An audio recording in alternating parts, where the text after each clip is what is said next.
ये तो एक रस्मे जहां है जो अदा होती है, वरना सूरज की कहां सालगिरह होती है। आज दिशोम गुरु शिबू सोरेन जी की 82वीं जयंती है। उनके दिवंगत होने के बाद यह उनकी पहली सालगिरह है। गुरुजी उस सूरज की भांति हैं जिसका शरीर भले ही अस्त हो गया हो, लेकिन उनके विचार और आदर्शों की किरणें आज भी झारखंड को आलोकित कर रही हैं। शिबू सोरेन मात्र एक नाम नहीं, बल्कि देश की आदिवासी राजनीति में खींची गई वह लंबी लकीर है जो अब एक अमर विचारधारा बन चुकी है। झारखंड अलग राज्य आंदोलन के प्रणेता और एक महान समाज सुधारक के रूप में उनका व्यक्तित्व किसी परिचय का मोहताज नहीं, लेकिन इस विशाल वटवृक्ष की जड़ें कुछ ऐसे अनछुए किस्से उसमें दफन है जिन्होंने एक साधारण बालक को महानायक बना दिया। ऐसा ही एक मार्मिक किस्सा है उनके मांसाहारी भोजन त्यागने का। लोग अक्सर पूछते हैं कि जंगलों और पहाड़ों के बीच संघर्ष करने वाला योद्धा इतना कोमल हृदय कैसे हो गया। इसकी शुरुआत बचपन के उस वाकये से हुई जब अपने प्रिय भृंगराज पक्षी की मृत्यु से दुखी होकर नन्हे शिबू ने जलती चिता के सामने ताउम्र मांस मछली न छूने की सौगंध ले ली थी। ये संकल्प आगे चलकर उनके सामाजिक सुधार आंदोलन का आधार बना। हालांकि गुरुजी का सफर केवल सुधारों तक सीमित नहीं था, ये संघर्ष की उस आग से भी गुजरा है जहां मौत कदम कदम पर पीछे थी। एक समय ऐसा भी आया जब उनके एनकाउंटर की पटकथा लिखी जा चुकी थी, लेकिन नियति को कुछ और ही मंजूर था।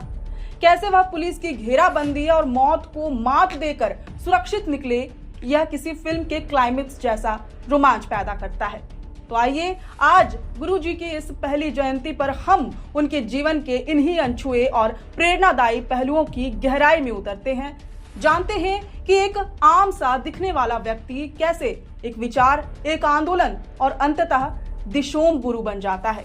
तो कुर्सी की पेटी बांध लीजिए, क्योंकि आज का ये सफर बेहद खास है। सबसे पहले हम तमाम दर्शकों का जोहार, नमस्कार। मैं हूं अंशु और आप देखना शुरू कर चुके हैं द फोर्थ पिलर लाइव। सबसे पहले आपको शिबू सोरेन के मांसाहारी से शाकाहारी बनने का वो किस्सा सुनाते हैं जो उनके भीतर की संवेदनशीलता को दर्शाता है। ये कहानी तब की है जब शिबू महज 11-12 साल के थे। वे स्वभाव से थोड़े चंचल थे और उन्हें पक्षी पालने का खासा शौक था। वरिष्ठ पत्रकार और जाने माने लेखक विनोद कुमार अपनी किताब समर शेष है में बताते हैं, एक दिन शिबू कहीं से एक भृंगराज पक्षी पकड़ ले आए। वह पक्षी उन्हें जान से भी प्यारा था। वह उनके कंधे पर बैठता, उनकी बातें सुनता और उनके साथ खेलता था। लेकिन एक दोपहर घर के आंगन में एक अनहोनी हो गई। उनके पिता सुब्रन सोरेन अपनी बंदूक साफ कर रहे थे। उसी दौरान अनजाने में बंदूक की कमानी पक्षी के किसी नाजुक हिस्से पर लग गई। वह प्यारा भृंगराज शिबू की आंखों के सामने तड़प तड़प कर मर गया। जब नन्हे शिबू घर लौटे और अपने सबसे प्रिय दोस्त को मृत पाया तो उनके भीतर जैसे कुछ टूट सा गया। वे फूट फूट कर रोए। गांव के अन्य बच्चे तो कुछ देर बाद खेल में लग गए, लेकिन शिबू उस पक्षी की जलती चिता के पास तब तक बैठे रहे जब तक वह राख नहीं बन गया। उसी चिता की आग को साक्षी मानकर उस बालक ने सौगंध ली कि आज के बाद वह कभी मांस मछली नहीं खाएगा। वह एक बालक का वैराग्य था जिसने आगे चलकर एक बड़े समाज सुधार आंदोलन की नींव रखी। गुरुजी ने न केवल खुद मांस छोड़ा, बल्कि नशे के खिलाफ ऐसी जंग छेड़ दी जिससे लाखों आदिवासियों का जीवन सुधर गया। लेकिन शिबू सोरेन का जीवन सिर्फ अहिंसा और सुधारों तक ही सीमित नहीं था।